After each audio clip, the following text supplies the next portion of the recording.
You need to be contextually relevant. Do you go ultra creepy and move into Right. people's lives?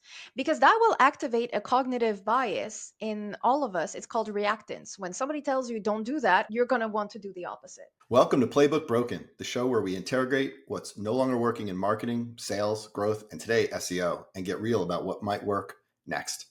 Today's guest, she is not just optimizing for the future, she's actually re-engineering it. Myriam Jessier is a technical SEO. She's a strategist, educator, speaker. She's a pot stirrer, which I love. She's co-founder of Pragm and a unique agency called Neurospicy. She helps brands and agencies navigate the chaos of AI-powered search. She's also one of the most irreverent, no BS voices in the SEO world. And today we're breaking down why the old rules of search no longer apply, why privacy first SEO what privacy first SEO actually means, and how to build authority in a zero-click, hallucination-prone, AI-dominated landscape. If your growth strategy still relies on rankings, keywords, and SERPs, buckle up. The SEO playbook is broken. Miriam, welcome to Playbook Broken. Bonjour. Hello, hello, hello. Super excited to talk to you. Before we get into it, I want to thank you again for joining Search Engine Land Live. This episode will air in a bit, but it'll be a while ago when I'm saying this. But what an incredible conversation! I have plenty of opinions, and I'm very, very happy that people are still interested in these opinions and these observations that I have after now more than a decade and a half in that industry. Amazing, yeah. You've been calling SEO myths out for a while now. What's the like worst advice you see floating around still today? So how spicy do you want it to be? I want On it the all. scale. I want allspice. Okay, so on the Scoville scale, we're going to go very far. Stop watching gurus telling you what to do, okay? I'm so tired of this because then you feel like a failure when it doesn't work for you. So here's a simple rule, okay? Very simple. There's best practices for SEO out there, just like there's best practices for all kinds of marketing. And then there's your business rule, the stuff that actually works for your business, not out in the wild, not because somebody who has 50,000 followers says that it works. So please make sure that it actually works for you before you adopt a practice. I love that take. I think we're kind of in this weird social media fueled universe where people who yell loud and kind of master the algorithms get they get a larger share of attention than maybe the actual experts who are heads down doing the work, which I think is what you're hinting at. And if you're good at putting yourself forward, that doesn't mean that you're actually good at making other brands shine, okay? This is like a big mistake that I see marketing agencies make, especially when it comes to influencer marketing. It doesn't quite work that way. Yeah, it would be nice if it did, but it does not, which is, it is what it is. Real physics occasionally intercede in your dreams. All right, let's get into it. On Playbook Broken, I have different segments on the show, and I'm kind of like testing out things all the time and trying to see how we can kind of get into the meat of the issue, which is, hey, these playbooks are breaking. In this case, we're talking SEO. So I want to start with what I think is one of the stickier issues in SEO today, which is that search optimization is kind of in the age of hallucinations. And you've said that SEO is no longer about search engines. It's actually about relevance engineering, which sounds fancy, but I think I want to know more. So what do you mean by that? Well, I would like to nuance. Yes, relevance is important, but we need to understand the context that customers operate in. And I think this is one of the reasons why the playbook is broken, but also why marketers who are upset at this changing and having this loss of control don't understand that the future is not the KGB. I'm going to get to that in a minute. So, before, it didn't matter what branding cared about. It didn't matter what the social media team cared about. It didn't matter what traditional media teams, marketing teams cared about. When I started doing SEO, it was like, listen, you don't know what I'm doing, but we're number one right now and I'm making you money. So now you're going to be nice to me, okay? You just don't question it. Just let me do my thing. I don't want to hear about the rest. I'm out there building what comes next. And now this playbook is kind of broken, and I see companies going, okay, oh my god, we have to rank, our rank trackers are broken because we can't really track our visibility in LLMs, and then AI mode and AI overviews. And I'm like, okay, but you have to understand that as a brand, you should be reading the room. You should not be like the KGB, bugging every single seat and trying to figure out, like what is going on for each person. It doesn't work that way. It just does not. And this is what I mean by relevance and context engineering. You as a brand should know when it makes sense for you to show up and when it does not. And you cannot force people to pay attention to you, because now you have this AI brand ambassador showing up going, actually, I'm going to sift everything and break down the user's query based on what I think they want. I'm going to infer this out of their own context, the memories that I have, other chats we have. How are you as a brand able to foresee all of this? You're not. You should be doing your job in a way that makes sense in the user's context. You should be relevant in that context. The end. It's interesting. The KGB analogy is phenomenal. I love it. But what's interesting about that whole riff is supposedly that's what we were doing, right? Traditional SEO was pretty simple, right? Write some content, have people find it. Google's kind of playing matchmaker, and if you're relevant in theory, right, that's Google's line, like just write good content, and you'll get found. But something, obviously AI has changed and the interface has changed. But what you're saying, it's almost like a first principle. It's always been true, but it's even more true today because of how users are finding content, is how I interpret what you're saying. Yes. Yes, and I remember in 2011, so that NDA has lapsed a long time ago, Oh, hit but us. I was optimizing for Karl Lagerfeld. Their online store was coming on in France, and I had to fight with my own team to say, in France, nobody is going to Google. Nobody, absolutely nobody is looking for a Karl Lagerfeld skirt. When you talk to regular humans who like fashion, they're like, oh, I bought this Lagerfeld skirt. They don't use the Karl, okay? So then I was told, yeah, but the client doesn't quite like it. I'm like, I don't care if the client likes it or not. This is the reality. This is who they're selling to. And I basically got told that, yeah, I will not be in client meetings anymore because as you said, I'm irreverent. Apparently, just talking about what makes sense and what you see is not good enough. Yeah. So you, you see that there's this notion of wanting pure control over your brand and how you're going to be perceived by customers. And I remember that even in 2015, 2020, I had to explain to some clients, like I used to work for a big Canadian bank, and they're like, we want to be number one on this. I'm like, that's phenomenal. But on that query, just letting you know, you have the Canadian government, you have Wikipedia, you have financial bloggers giving advice, and you're trying to peddle your service. Please understand that in that context, you don't have a fighting chance of being number one. What we should be focusing on is making sure that you show up for that query, but that's the beginning of the journey. Let's show up consistently along the journey. Yeah. I'm like, no, no, no, no, no, no. I'm like, okay, this is not going to work. Yeah, yeah. I mean, so let's kind of push even further in. I mean, we're in this zero click environment, which is to say that more and more often people are finding results through LLMs and search engines and not clicking. So I'm getting the information I need, but there's no click required. And of course, the entire economy up until recently is still built on clicks. And so you've got LLMs, you've got multimodal search. What should brands then be optimized? If I'm not optimizing for clicks, what am I optimizing for? I have opinions about this, and I keep shouting because I I see that some folks are not understanding what's going on. Right now, what AI, what LLMs are bringing is multimodal capacity, but also more and more agentic capacities. So I was talking to a lovely gentleman named Lucas, specialized in analytics in Switzerland, and I was like, hey, I love the fact that you're talking about all like how to track things and false positives. Fantastic. But what happens when we mandate bots to do our work for us?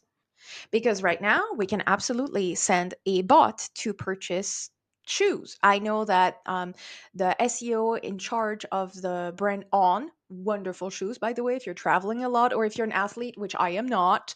I travel a lot though, love the shoes. He was able to buy his first pair just by sending a bot to do it for him. So that's one portion of the story where brands are not realizing that this is happening. So we desperately want human eyeballs, but maybe it's not just going to be human eyeballs doing this. So what happens when a bot shows up on your website and you have a pop-up on top of a pop-up with a third pop-up, and the bot is just deterministic trying to click and do the thing? You're getting in the way. That is a problem. But then there's the other side of things.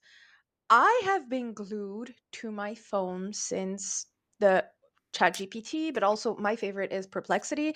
I know they're shady, but they get the job done. I also have Gemini on my phone. Don't worry, I'm paid to learn all of these things, so of course. But can you imagine what it's like to go out in the world and open a fridge, show a video of your fridge, and go, "Hey, I need you to go and check the specials from the supermarket and create a weekly menu for two vegans, two non-vegans. Keep it cheap, by the way. And you're gonna use what's already in my fridge, but also look at what's on sale. And then you're gonna create my grocery list." Yeah. And this is more and more the reality. It's multimodal. So when you say, what do we optimize for?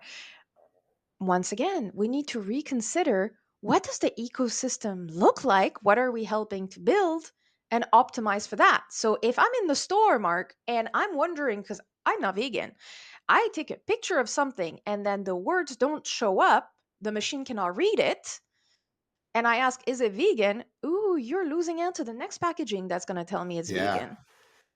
Yeah, as you were talking, I had a whoop moment, and let me run it by you, because I don't know that I'm totally right, but I think I'm partially right, which is interesting.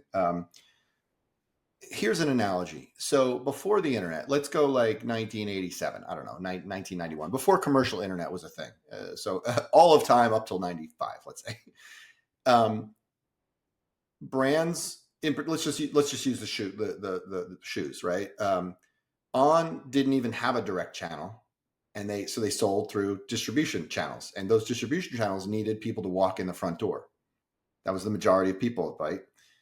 All of a sudden the internet comes on, and now people don't have to walk in the front door, or we don't have to change what we optimize for. And even pre-Google, there was different ways for people to find you. You get listed on Yahoo or whatever it might be.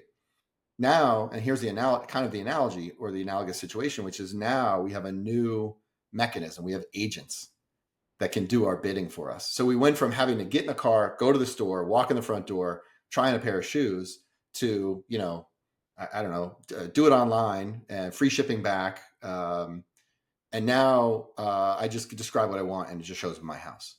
And so at And each phase of that, you had to business had to re-optimize what they're doing to get in front of potential customers, right? it's beyond that. So while you were talking, my brain was going, yeah, but what about showrooming? Because now you have IKEA having mini stores in That's right. cities. And by the way, nobody likes these stores. Like I've been asking and nobody is delighted by them. Okay. They're frustrated. Yeah. So I'm not saying that IKEA is right or wrong. I'm just saying that it is interesting to see that people now want to see, since buying online is the default, we still want to touch, to feel the thing, and then make a decision, right? So that's one of those things where I see some brands winning at being pop-ups or showing up or opening their behind the scenes or having special sales. Okay. Which, if you're French and you have lived in Paris, you know that every single big fashion brand actually has these special sales. You really need to be with the in crowd to make it. But that has always worked. So, what I'm trying to say is that there's a lot of stuff where we think it's brand new. It's not. The Yeah. playbook is broken. That doesn't mean some of the pieces are not valuable. So, No, I when agree. Yeah. and it brings something else, Mark. Imagine that, yes, getting in front of people, we have to change. But it's the same with music. So we complained for a very long time that there was this concept of payola. Payola being you pay, you get played, which Yeah. is why both of us have been haunted by summer hits that were just utter dog crap. Okay. Just no.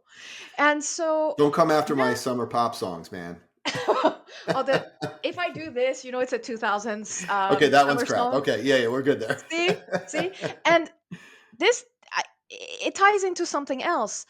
But really quickly, artists figured out that actually the new gatekeeper is algorithmic. They don't Yeah. need to get in front of the label. They need people to really latch onto their music, and then they get the label. Yeah. So they know this game. But notice how I just did this motion. So for people who can't see and are just following along a different way with a transcript or otherwise, I'm taking my hands and I'm just moving them on top of each other horizontally real quick. And Mark already knows which song I'm referring to. And this ties into TikTok dances. Sure, like something that is viral. But on top of this, it ties back to the multimodal and to the nature of LLMs and why they're kind of awesome. Not everything is terrible, but a lot of it is. This is awesome. The fact that I can talk to you, okay, and I love doing this one. Mark, I want to talk to you about a movie, okay? You're going to have to guess what it is, okay? So it's a movie about that brings about male breast cancer awareness, Okay. okay? But it's also a movie about a group of dudes who can't talk about the group of dudes, okay? Okay. But but they're also selling soap, okay? Okay. What movie is it? Do you need an extra hint? I, I'm a huge movie fan, and I'm like about to be ashamed because I don't know what this is. It's a movie about breast cancer, selling soap. Okay. What was the second thing? So it's a movie that brings about male breast cancer awareness, and it's a Male breast group of cancer. dudes. But like they don't Oh, hold talk on. about Wait, the group. wait. It's something like Porky's or something like that. So hang on. Every single middle-aged dude having a physical crisis will walk into a gym and show on their cell phone to the trainer the body of the actor in that movie and go, "I want that body." uh, I don't know. The Rock. I don't know. Fight Club. And if you Fight Club. ask, and now that I tell you Fight Club, it all goes Yeah. back, right? Yeah. I There's mean, Brad Pitt in that there's movie a is unbelievable. And the way I described it is completely unhinged. But it genuinely, and this started as a joke because I was desperately trying to describe this movie to someone because the name eluded me, and the person was staring at me like I needed psychiatric help. But ChatGPT got it. ChatGPT was Really? like, Fight Club. Fight So Club. if you were to show a video of yourself going, hey, there's the summer song that is like going like this, Yeah. it will know It's gonna know. because, well, it doesn't know, but it connects the dots where if we were to use Google to type this in, imagine typing in everything I've just said about Fight Club. Do you think a Yeah. search result would come up? No. No.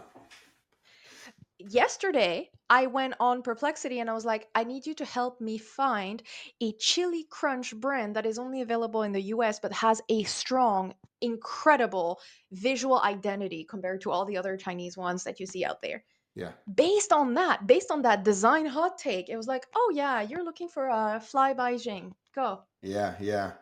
What you're describing is it's really disorienting if you can't wrap your head around how people are actually searching and how humans tend to think about things in like abstract ways, right? Like, what's that song? What's that song? The guy goes la la la. Like, It's what's. what I find very interesting is that it's disorienting to you because you work in marketing. Is it disorienting for humans that are seeing all of these technologies make it easier to search because it aligns better with our natural tendencies? As you said, like we click our fingers or we'll grab someone's arm going, but that thing, look at it, look. Yeah. That's how humans search. That's how we seek Yeah, information. you're outlining, the accusation's true. I'm in marketing. I've been in marketing for a long time, and you said it earlier, right? We want to rank first, and you're like, look, like I spent 10 years in nonprofit, and we want to rank first. I was at Leukemia and Lymphoma Society. We want to rank first for cancer. Good luck. Like cancer's too broad. That's like saying I want to rank first for air. I don't know. Like, So I'm going to tell you why nonprofits absolutely loved me because I do not, I put my money where my mouth is and I will help my community. So during the pandemic, every single museum in Quebec was working with me, okay? Because they were closed. What do we do? yeah. And the number one thing I say to nonprofits that they need to optimize for? What's the one thing? I guess awareness, but you tell me. No, tax return information. You want donations? Figure out the person's context. Their Yeah. context is if I give money, do I get a tax break? Yeah. The end. Yeah, it's one of the If first questions people ask. You're absolutely right. yes, so that's why it the playbook is broken because we consider it to be broken. So Yeah. I'm going to go on a tiny tangent, and then we're going to get back on Let's what we go. need to do. Let's Okay. journey. Do you know what the difference is between a problem and a situation? Why don't you just tell me? So, oh, by the way, I hate it when people ask me these I know. I'm questions sitting here because going, "Why are you doing this to me? I invited you on my I show. Why are you have doing this to me?" no, but I have ADHD, and whenever people tell me, "What do you think it is?" It's like, you have no idea what's going to come up in my brain compared to what you're thinking, okay? Yep. But a problem is something that has a solution, okay? It may be costly, it may be timely, it may require a lot of resources, human brains, I don't care, but it can be solved.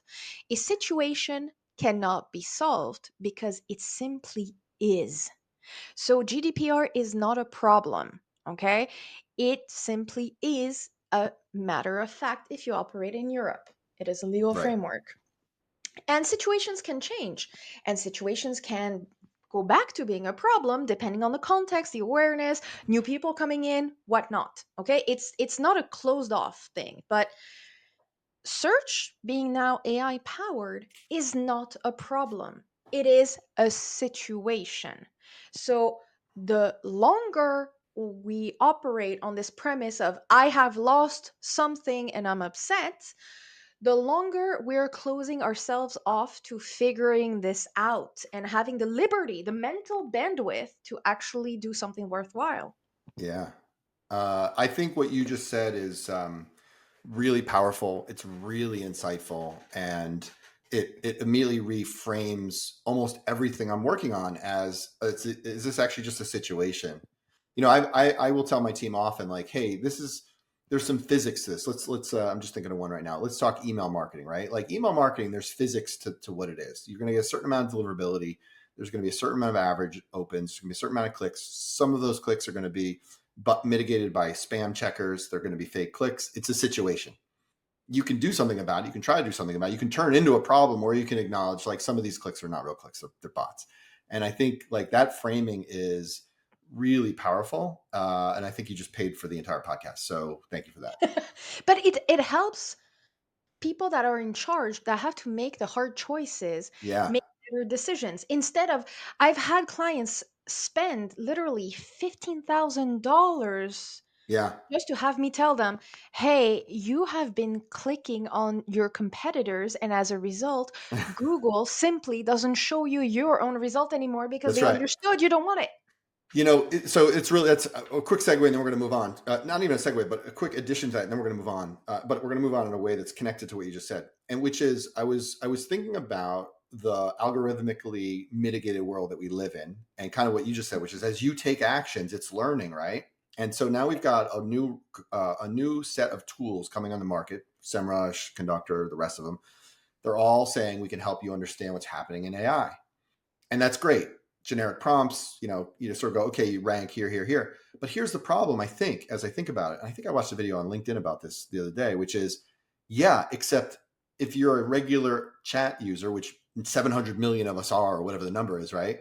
These things are learning about our own preferences. And so at one point, if I go, hey, I really love SEMrush, for example, it's never going to show me something else, right? Like the Yes, because algorithm, they're like building that's echo chambers. Yes. like And that's and the why. echo chambers are not, they're not media echo chambers, they're Marc and Miriam echo chambers. Like we Yes. live in them.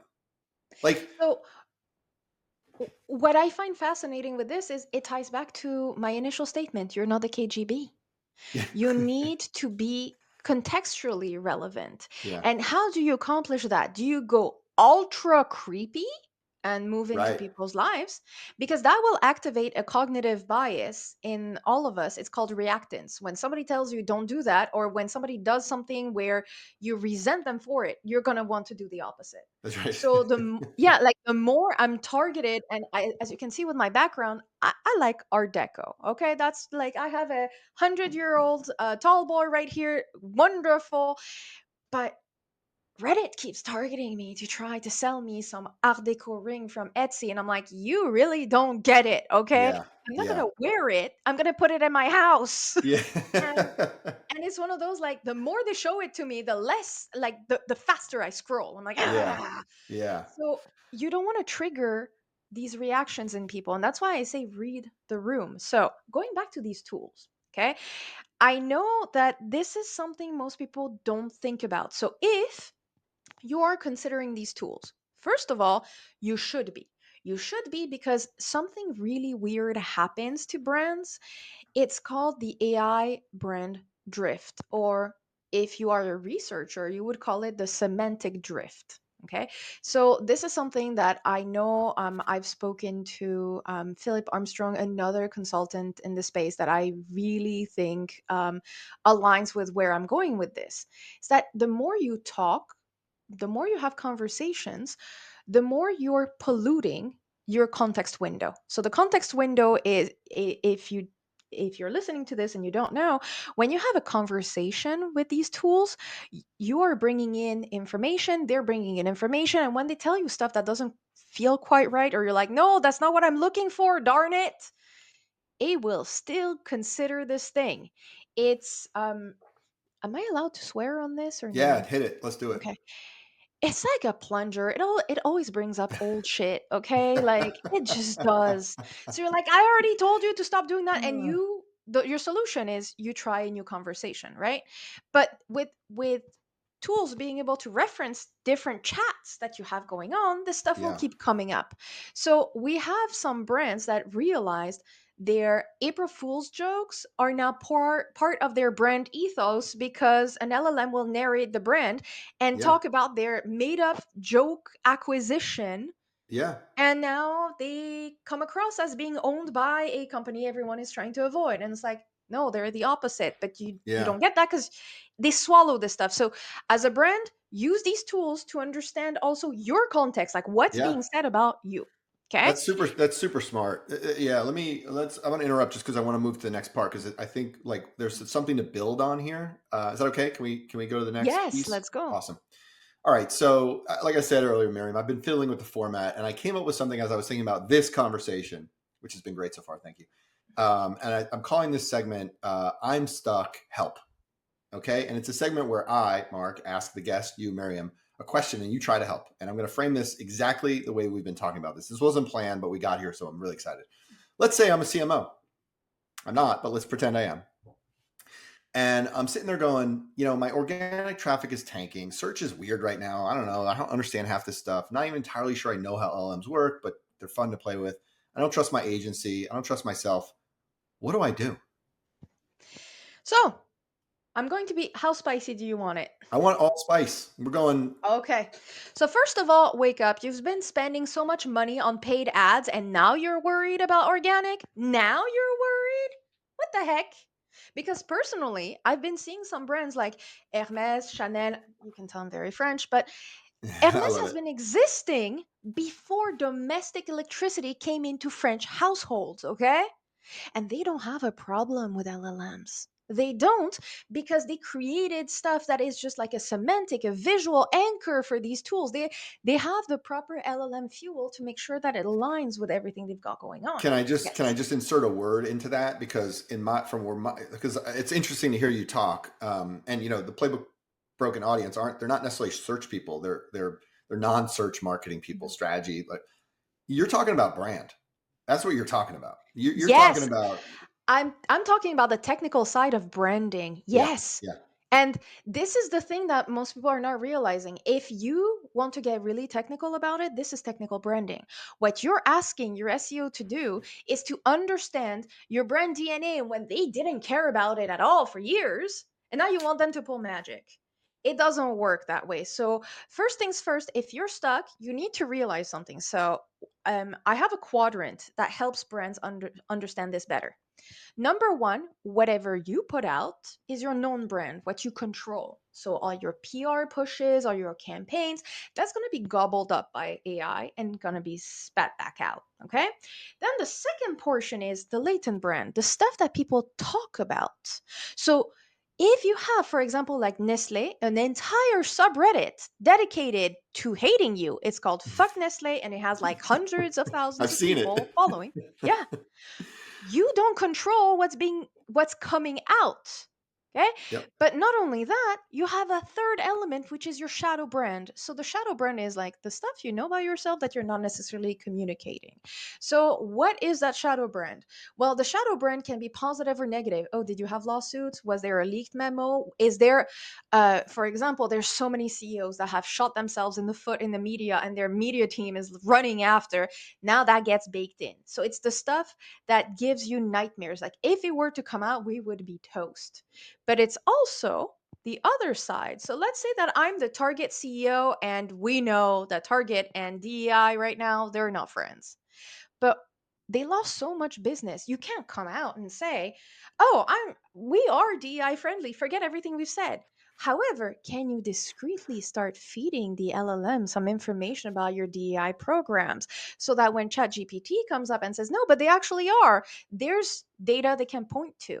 So it may not be real or it could be totally real because we're living in a hallucination. I call it a post-reality marketing world.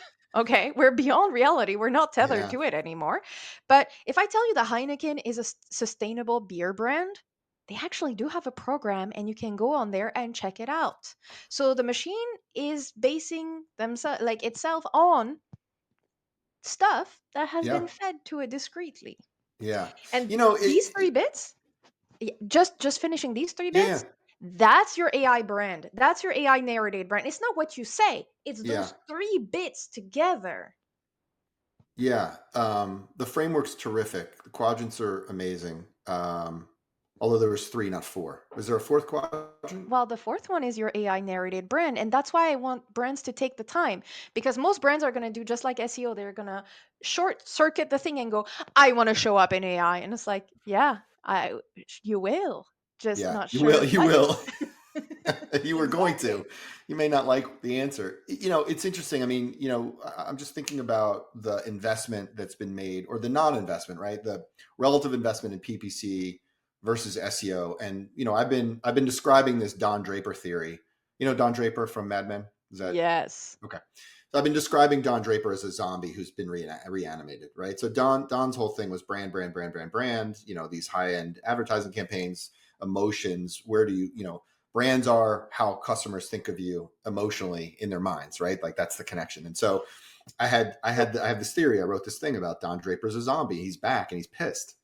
And where it comes from inside me is we have spent so much time over engineering click analytics and PPC analytics and ranking first, and like it's all performance marketing. But what we have missed, I believe, I mean, great brands have not missed this. To your point, Hermes continues to be an incredible brand, right?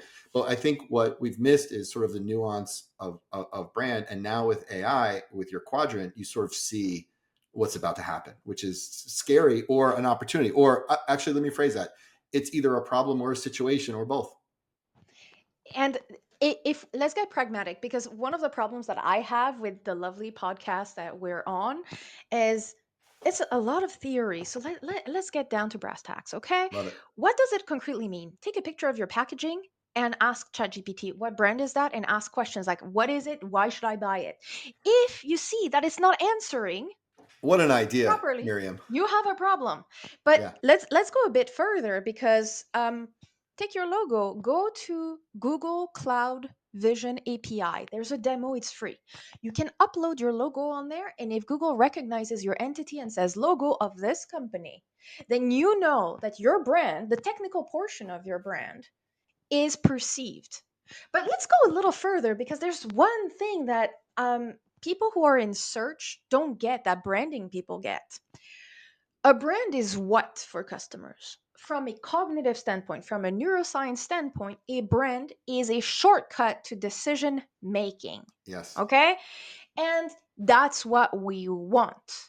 And the easiest way to consider this right now is if you work in search or if you have a team that works in search, sentiment is now a thing. Is it positive or negative towards your brand?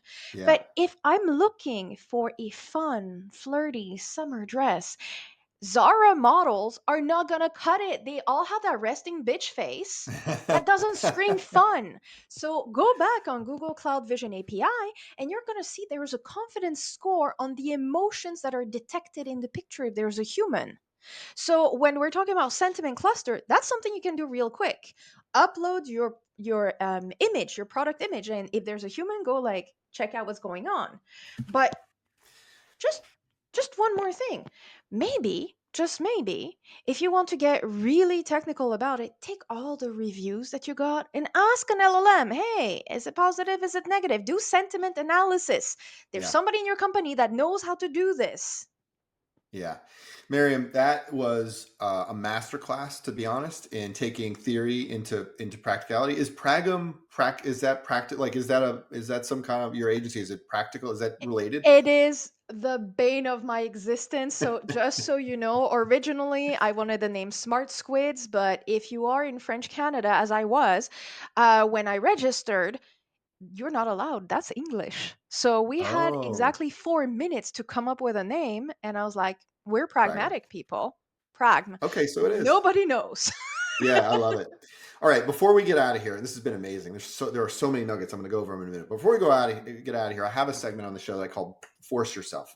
I am fascinated and intrigued and kind of like obsessed with figuring out how really successful people like yourself do hard things. So in this recurring segment, I want to talk about a time when you had to force yourself to do something, maybe let go of a pet SEO theory, maybe something more personal. It doesn't matter to me, but I want to get inside the brain here. Like, what's going on inside? How do you like get yourself up off the couch, either literally or virtually, and push through to force yourself to get going?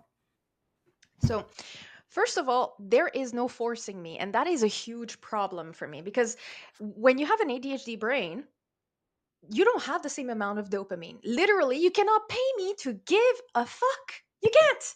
You can't threaten me. That is a huge problem from a business standpoint. But it also means that when I'm passionate about something, it doesn't get hard. I don't have to force myself because I have this inherent motor that I have to get it done. Okay, cute. Fine. But how do you actually force yourself? Well, first of all, figure out if the thing scares you. If the thing scares you, then you can have a buddy you can talk to. So I have a friend of mine. We will make appointments for the dentist together. We don't live in the same country. We don't have the same dentist. But that's how we take care of each other. We have this promise that we make sure we take care of our health. Then there's the other portion. How do you feel when this thing that you have to force yourself to do, like if it's too overwhelming, cut it up. You go on goblin.tools and you choose literally the spiciness level as well. Like you choose the chili peppers and it will break down the task into as many steps as you need so you don't get discouraged and give up because this is what usually happens, right? You try and then you go off because it's too hard and then you have an excuse. No, cut it up. I don't care. And this is another element. Do the first step. Tell yourself, I can give up after the first step. It doesn't matter. But do that first step. Do something because you're going to see that once you have started doing a thing, it's hard to actually stop. Yeah. It's too hard. You have hacked yourself. And last but not least, if you cannot bring yourself to stop doing something, so for me, I will try to look at personal metrics. So one of my personal metric is the cost per wear. And I bet you've never heard of this, have you? Oh, please give Okay. me. So I come from a nouveau riche family, but sadly, I was dreadfully poor once I turned 18, okay? And I had to rebuild. So it's very complicated because it's like love, when they say oh it's better to have loved and lost. Yeah, same. When you actually do have money and you stop having money, you can it's not the same. But you still have advantages in life because you can navigate, you understand social things that other people don't. Okay, fine. So my problem was that I was buying too much clothing, so much of it that would fall apart. How do you convince yourself that you are worthy of buying a $400 dress when you used to live on $2 a day for food when you were younger, right? So you can never let go of that trauma. So I decided, you know what? I'm going to keep having the trauma. I can't convince myself, but what I can do is bring rigor to my thinking. And so I started having the cost per wear. I can buy the $300 dress. I just have to wear it 100 times because my cost per wear is $3. That's right. That's fine. That's So brilliant. all of a sudden, yeah, but you see, when you buy that clothing that is like cheap and like Yeah. fast fashion, Am I ever going to get to $3 per wear before it disintegrates on me? Oh, all of Right. a sudden, that's not a rational purchase. Of course, I should be buying the expensive one.